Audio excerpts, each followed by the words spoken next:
This is Ryan Hellman. I'm Les McCurdy. We're into it. Boy, you generally like, and you're one of the few comics that like to dress up on stage.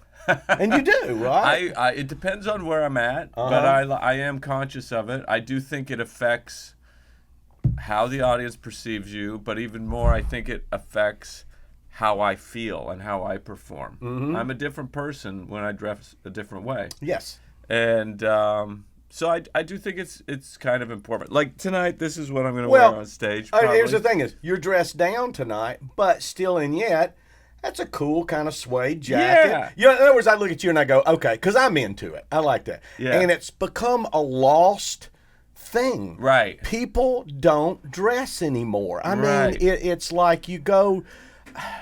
I mean, you go to a nice restaurant or somewhere, and you see these people that are like, you know, that are my age or older, that used to dress up. Yeah. And I'm going, what happened? Yeah.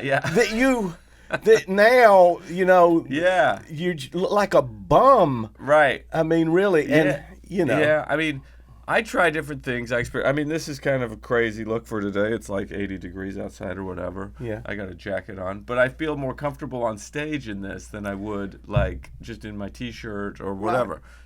But I can look at you and tell, because you do dress and things like that. You go, you're the type that goes, that actually puts a little thought into, well, is this green go well with that? I try. I mean, you know, I think try. about it a little bit. A little bit. I mean, I don't really know what I'm doing. I'm not a big fashion guy, but I do try, and I think it's important. I think about it this way. It's like you want to not be distracting, especially when I'm doing like TV taping or something like this. You want the focus to be on you, so you want to look nice. This is my philosophy.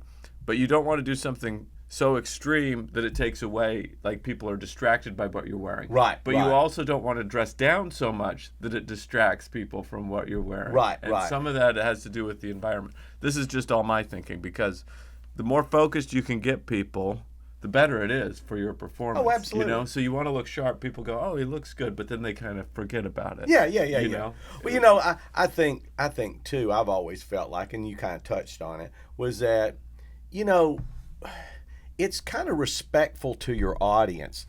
They have paid money to come in for a show. Yes. You know, and when I see a performer get up there and they just look like they put on the clothes that they took off last night and threw in the corner. I mean, you see that. Yeah. And I mean, it's almost a little... like... I mean, there's a certain sense to that too. It's like I don't care. I'm pretty cool, and that might add to that person's persona in a certain way or whatever. But I agree with you. I think, I opened for Seinfeld on the road, and he wears full suit. Yes. You know, we have suit and tie. Yes. And the audience isn't necessarily dressed up like that, but it does elevate the show to a certain level, and it's important for him. Absolutely. And, Absolutely. And it brings a certain class to. Well, you're right, and Jerry even among his peers, is one of the few that dresses that like does that anymore. You know, and you know when we were me and Ken Sons were a comedy team at first, and we used to really labor over what our look would be. And I mean, with thinking back, we went Hawaiian shirts, we went all black, like prisoners. Yeah. I mean, you know, we went jackets, we went all this kind of stuff. And we used to really labor over that look. And you know Mark Schiff? Yeah. Okay. Who is a brilliant comedian that a lot of people don't know. Yeah, you know? Yes. And so we had opened the comedy club in Chattanooga back in the mid-'80s, and we already knew Mark. We'd worked with him, so brought him in. Well, his bags didn't come. His bags didn't show up. Right. And so we didn't know that, but that night he's doing the show, and the first thing we noticed was he was wearing our comedy club T-shirt. Oh. And Ken goes, I wonder where he got that T-shirt. You know what I mean? Right. Like, well, he just took it off the wall. Right. So what happened was, afterwards we were like, where'd you get the T-shirt? He goes, and I'm wearing, he goes, yeah, not only that, he goes, I'm wearing the janitor's pants. He goes, my stuff didn't come in. So he goes, so I just came in, I took the T-shirt off the wall, I found housekeeping, and they had, you know. He must have been wearing some real bad clothes to begin with if he went and was like, I got to find some janitor's pants. Mark's never been known for high fashion. I will say he was wearing pajamas when he came in. He's like, I can't go on stage in this. It is. I think whatever he'd been in for a while. Yeah, Let's just say that. Yeah. And so he got these khaki pants, and he actually had to pin them. Pin them on, and so that's what he wore that night. Right. And of course, and he's telling us after the fact. And of course, he just crushed. Oh, yeah. He just crushed like he always. He just crushed. And as he's telling us all that, I looked at Ken. I go, I don't think the clothes have anything to do with this. Yeah, it's minor. Come on, yeah, like it's not gonna make a bad act better. No. Like it's not gonna make you great. No. It all adds up. The little things add up. But I do think that I do think little things. I don't know that is. I did a comedy competition up in New York one time, and I was a judge. And it was set up through Carnival Cruise Lines. Right. But so Carnival was there, 3 club owners, me and 2 other club owners, Chris DePetta and another guy,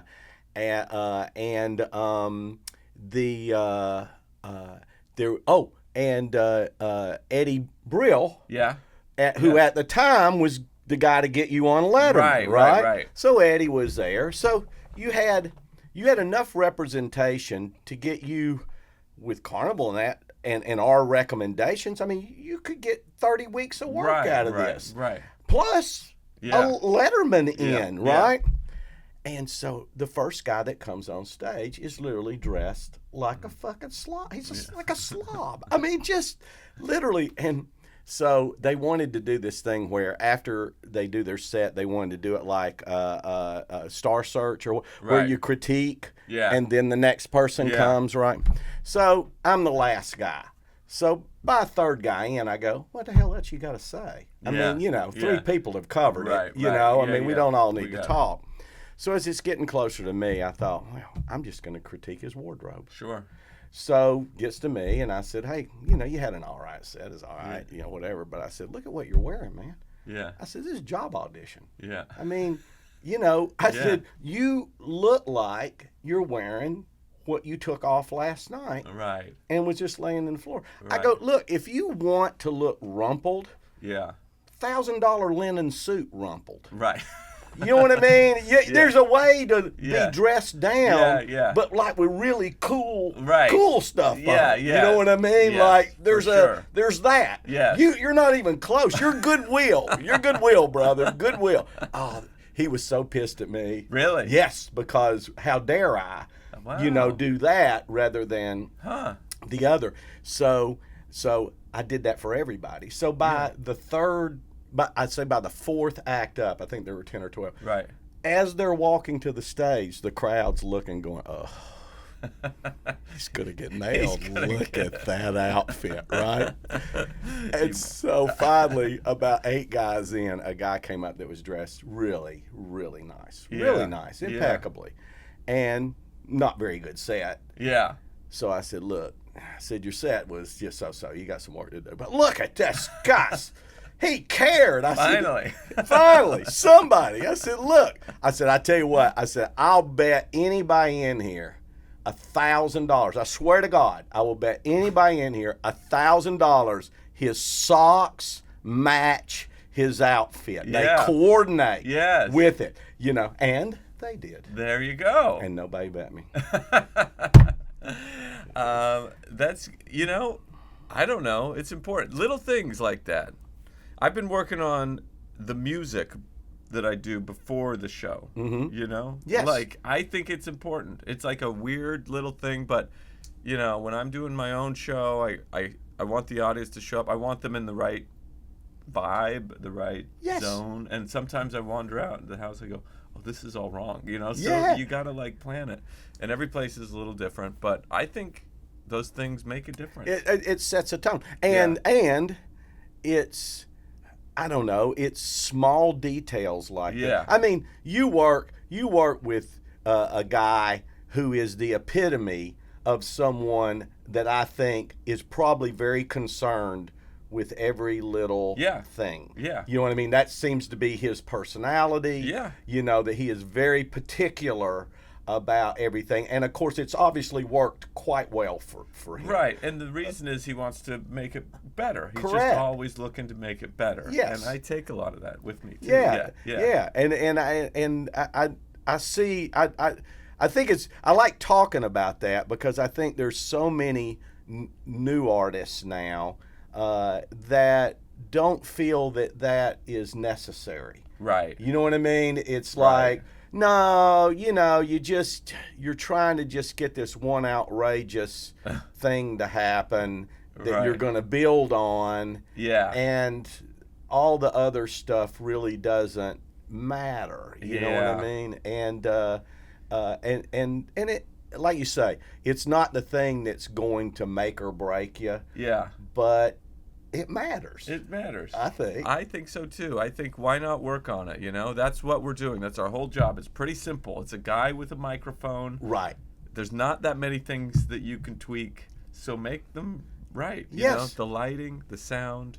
Yes. The way you look, the vibe. Let me ask you this: when you go do private shows, or do you have a contract? Do you make sure that when it's not in a comedy club, that all those particulars? Yep, I do. I have very specific things in the contract. I do too, and I did that a long time ago. Yeah. But look, I know a lot that don't.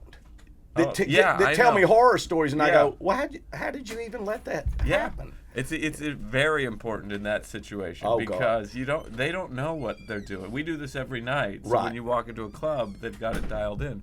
But they do this. They've never done this potentially. So you got to go in there and train them on what makes the show. Yes. And because they'll serve food as you're getting on stage. If you don't tell them, they don't know. It's not their fault. That's exactly right. And that can ruin the show. Of course. Ruin it. So those particularly, and I'll go in early and do a sound check with them and go over the thing, and I'll even move seats around if they'll let me. I'll go, can we move these up, and change the dynamic? Sure. Yeah, Well, I know years ago, when it hit me, I was working, it was many, many years ago, but there was a comic named Pam Stone. And Pam was, she won the American Comedy Awards Comic of the Year. She was on Cheers. She was, not Cheers, she was on Coach.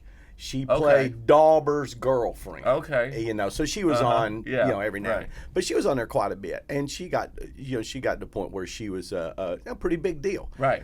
And she was talking about, we were talking about these, private shows where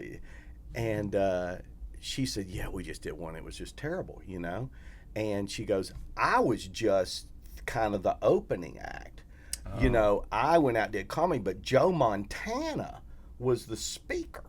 And she goes, it was one of those where there was probably 40 feet between the stage and the first row because they decided they wanted an open area or maybe a dance floor. I don't know. Yeah. Something like that. And the sound was bad and this and then the lighting was bad. Right. And she goes, it just didn't go well for either one of us. Right. And I said, and they paid y'all a shit ton of money. They paid you good and paid him a fortune. Right.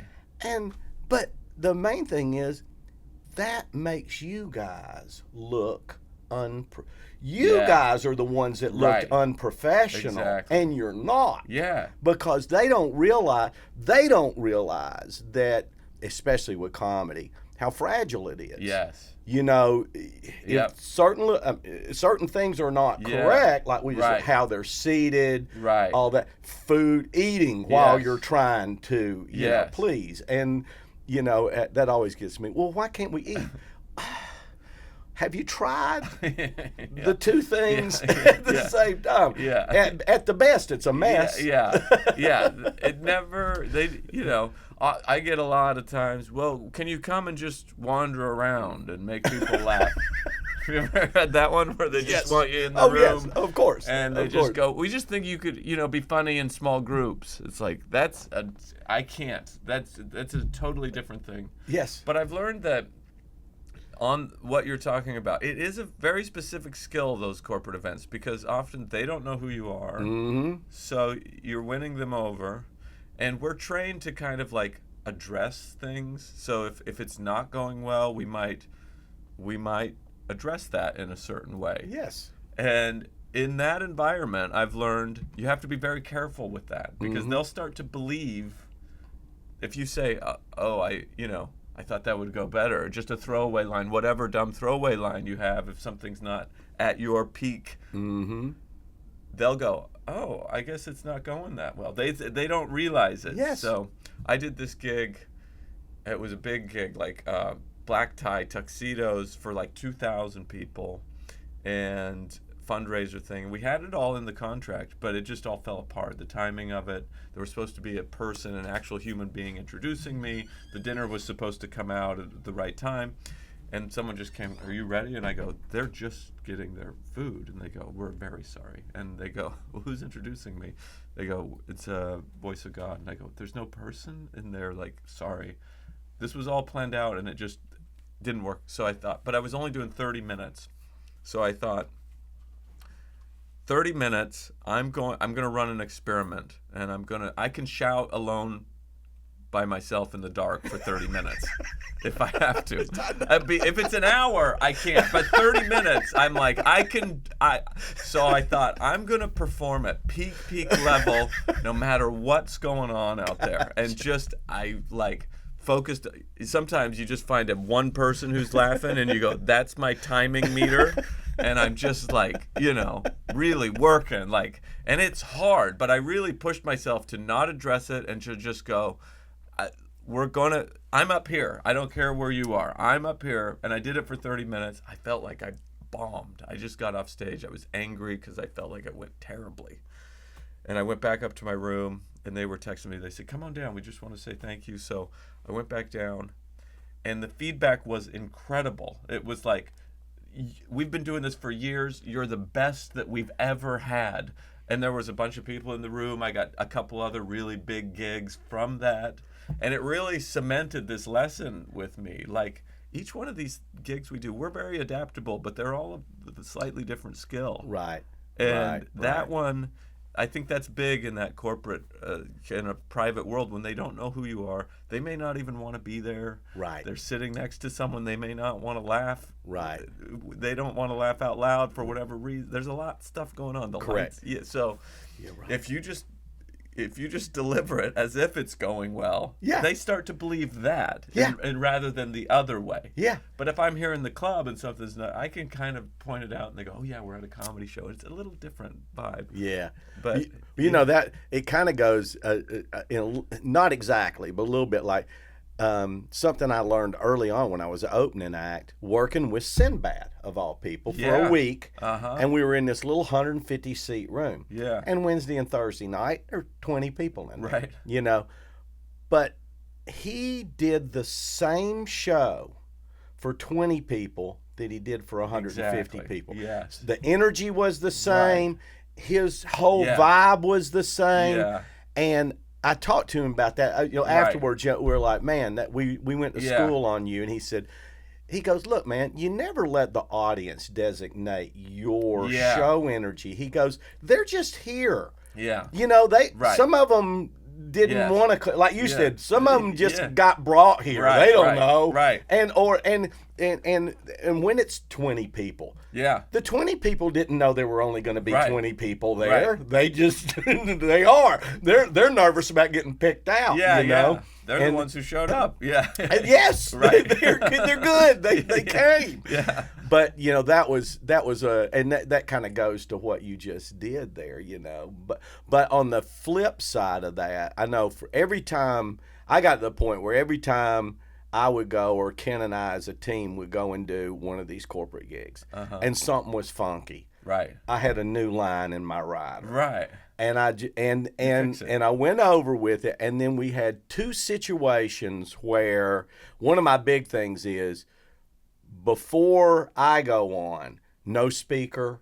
You can make an announcement. Right. No speaker, no awards. Right. The awards can be very distracting. Well, what you're told is going to be 20 minutes of awards turns into an hour and 20 minutes, and half the crowd leaves, and and then the speaking thing, and we probably all had it happen where somebody gets up there and goes, well, before we go into Comic Cup, let's all remember Margaret. Oh, yeah. And then here we go, and a real, and here's your comedian after talking about somebody dying of cancer. Yeah, in their mind, they really plan it that way intentionally sometimes, because they go, it's going to be heavy, we need to lighten up the mood. Correct. And once you get up there, I've been in this situation a couple of times, and once you get up there, the whole audience and everybody realizes, oh, we made a huge mistake. Correct. But they don't know until you get on stage. So you have to tell them, right? You have to tell them. Yes. But I had like you just talked about, you had it all in your contract. You show up, and then it just all kind of unravels. And you're like, well, fuck, I'm here. Right. It's paying good money. I'm just going to go do the damn thing. Right. And so, and I also learned to get 50% deposit on those gigs. Yeah. Always. Right. Always. 50%. There's nothing less. Yeah. And then they won't back out or do weird shit. Right. And so we finally, and in the cases where we gave into it, it did not go well. Right. It didn't. It was, it just, two were the awards, and they just went on forever, and there was there was nothing left. Yeah. So the third time, I said, I told Ken, I said, it ain't happening again. Yeah. I'm just telling you, it's not happening again. And we got to one, and all they didn't have was a light dedicated to the stage. Yep. And I said, well, it's in there. You need a light. I said, I don't want to work in, the whole banquet room lit up here. Focus. He goes, well, and it's 4:00 in the afternoon. Mm-hmm. And it's like, well, I don't know. We don't have a light. And I said, I tell you what, man. I said, you look, the room's nice. Mm-hmm. The room is really comfortable. And there's a great ball game on at 7:00. I said, so I'm going to go up and I'm going to order room service, and I'm going to turn on that ball game. And I go, if you get a light, then give me a buzz. I'll come down here and I'll do the show. If you don't, then I'm just going to make a bet on the game. Wow, and I got 50% of your money already, and you owe me the other 50% whether I go on or not, because you're in violation of your contract. Right. And guess what? They got a light. Yeah. They figured it out. Of course they did. Of course they got a light. Yeah, I mean, it's like, come on. They'll do it. Yeah. They don't want to do it. But so I finally learned, I don't want to put myself in a situation, none of us do, to where you're a very good professional, very, very good professional. Like, of all the professionals that do what you do, you're up here. Well, that's nice. Well, but you are. You're in the. I would say you're in the top 20%. Well, that's very gracious. Thank you. Yeah. But you don't want to look to go into a situation where now you look unprofessional. Right. You look like you're not really that good or whatever. And once again, they don't know why. Yeah. They don't. They just think, well, the comic was a little off. You luckily got one where. Right. That reminds me of the shows where you have people that sell merch, and they have the show that they go, oh, God, that was pulling teeth, man. Yeah. And then they sell a shit load of merchandise, and everybody's coming up going, wow, I know, we loved it. And yeah, that's amazing. Wow, why didn't you laugh? Yeah, you can't tell what they're thinking. You do learn that over time with comedy. Like, you look at someone and you go, I don't know why you're here. And then they come up to you after the show and they go, I had so much fun. And it's like, I could not tell that you were having fun. The old, why didn't you tell your face? Yeah, that line, Right. Absolutely. But there's also something to be said as comedians that I think it's a real skill that I think was more important earlier in the history of our little profession than it is now. But I think I value it. If you can go into any room and have a good set. Yes. And that is, we're more specialized now than we used to be. And not that that's necessarily good or bad, but there was a time when to be a real working comedian, I think it was more dependent on you being able to do like, a church gig and a bar gig and a theater gig and a club gig and a corporate gig. Yes. And those are the guys who really worked, and the comedians that really, they were adaptable because that's how they came up. And and then I'd love to get your spin on this. And I teach this when I'm, teaching comedy to new comics. As I go, in my opinion, I believe that there are basically two kinds of comedians. First, one is a crowd pleaser. I'm a crowd pleaser. And I developed a show, like you just talked about, where I go, I'm going to go in, read the crowd, and then I'm going to adjust the show I do based on what I think they want. Right. Now, by doing that, I'm kind of all over the place with my style and I think it's hard to become a celebrity when you're that way. Sure. Because you can't be branded. Right. You know what I mean? Yes. And celebrity acts, people that develop a following, they have, I think you're you. I don't see you as being one that's going to go, okay, they want dick jokes, and that's what we're doing. You don't, right? You're gonna, of course, and I think most celebrities have that thing that is theirs, and they're trying to find their people. Yeah. Now, and it's hard. Yeah. Because you guys live and die by the sword on that. Right. You get a crowd and you go, well, they're bikers. Yeah. But do I change? No. Right. No. I'm gonna do this.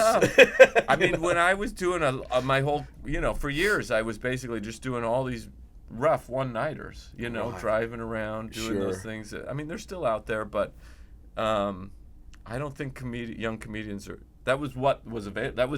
That's what it was. Was that when you were in Boston or out of New York? Well, that was when I was out west. Oh, okay. In Utah and Seattle. I lived in Seattle for years. Right. There was a lot of these you drive 3 hours to a tiny little town, then drive 3 hours the next day to a tiny little town. Sure. But those were rough gigs. But I was the same comedian, but my mentality was, if I can get what I want to do and who I am to work in this room, then I know when I get in a good room, it'll really work. Right. So, sure. And my whole goal was to get out of those rooms. Right. That's how fast can I graduate from these rooms to get into the front of my audience. Well, that's what makes you so, that's the toughen you up part of it. It's tough. Because that's what I tell you. When you go do those gigs, you don't have their respect. You don't have their attention. Not really. No. You have to win them over. Right. You have to go, okay, I have to have that front-loaded 5 minutes that can get their attention, make them look up from whatever they're doing and go, there's a guy screaming in the corner, you know? But then you are doing that, you're doing something, and then when you get them, you go, okay, I got my boom, boom, boom, quick things, and if I could just get them to laugh once. Yes. Okay, then I can start reining them in, start reeling them in a little bit. A little momentum. And then you go into a comedy club, you have everybody's attention. Everybody came for that reason. You go, well, this is just going to be easy. Yeah. You know, when you've done that, the batter who's got the weight on his bat and he's batting extra with weight, and then he gets up to the plate and this bat feels light. Yeah. I don't know why they're doing that, but that's in my head what's going on. But that's the analogy. Absolutely. I think it's good. It's good to be able to put yourself in front of different audiences for different reasons, Like a great audience who they know who you are, they'll let you explore. And a tough audience that they may not know who you are, they'll make you edit. You know what I mean? Yep. So you're getting all things. But I know what you're saying about focusing as a performer. If you're 90% something and 10% something else, you might as well be 100% the thing that you're 90%. of. You know what I mean? Just get rid of that 10%. Yes. Because whatever it is, it's like it's going to focus you, and it'll distract the rest. You know, if you're 90% clean, but you got 10% jokes that are really great, but they're really dirty. Right. How's it's not going to serve you really in the end. Exactly right. And it goes other ways too. That's just an easy way to say it. But whatever, you know, it's tougher. It is tougher to be dedicated to. I can just imagine someone like a Stephen Wright or Mitch Hedberg, right? That's what I was trying to. Someone like that, you know, that has to be. They go, okay, this is it, no matter what. You know, and you hear stories about those guys that go, well, early on, they didn't do well for a long time. It's like, how do you even develop? You know what I mean? How do you? It's like to have the guts to go. This is not real. I'm not getting the positive back.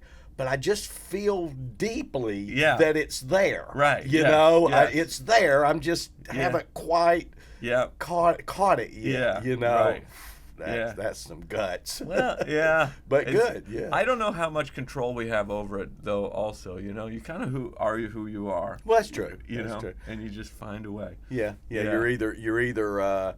I mean, I don't know. It seems like most comics. Seem to be, unless you're an exaggerated character, it seems like most characters are just on stage. They're just an amped up version of their offstage. Yes, self. That's right. We're just like kind of an extreme version most of the time of who we are. Just putting it out. Yeah. Exactly right. Right. Yeah. Well, hey, man. Well, thanks. This was really fun. Well, thanks. You got anything coming up you want to say? I'm just on the road. I'm working on. Shooting a new special finally, so we'll get it out there. But it's months off. But what else? I'm just getting ready for that, so I'm on the road a lot. Do you have any plans or anything in the back burner of a sitcom or a movie or anything that's kind of like based on you? I'm working on some ideas right now that we're going to try and pitch. I've went through a round of pitching that stuff around my first special and. Came up with an idea that I got a certain distance, and then I actually backed out because I didn't think it was the right idea. And if you're not 100%, it's the same thing. Sure. Like if you're not 100% on the TV show, it's not going to go. You know what I mean? You got to be like, this is the thing I want to do. You got to fail at the thing that you want to do. Well, I'm sure you can get. I worked with Jerry one time years and years ago when he wasn't as famous, Tonight Show famous, but I asked him about the sitcom. He goes, I won't do one until it's exactly the right one. Right. He goes, I've already turned stuff down. Yeah. He goes, I'm just not. And of course, that's exactly what he did. He took a long time to get there. You know, I'm sure he had a lot of opportunities. Yeah. So, it's probably good. A good approach. I think so. Taking anything. I think so because I mean it's so hard to get something out there anyway. I mean the chances of something making the light of day is very slim. Right. So you might as well do the thing that you believe in 100%. Right. Yeah. Good. I'll look forward to it. Yeah, we'll see. I don't know. Who knows? But it's fun. Why put it out there? Yeah, let's go do a show. All right, let's go do a show. Thank you, Ryan. Fun. Thank you. Thanks.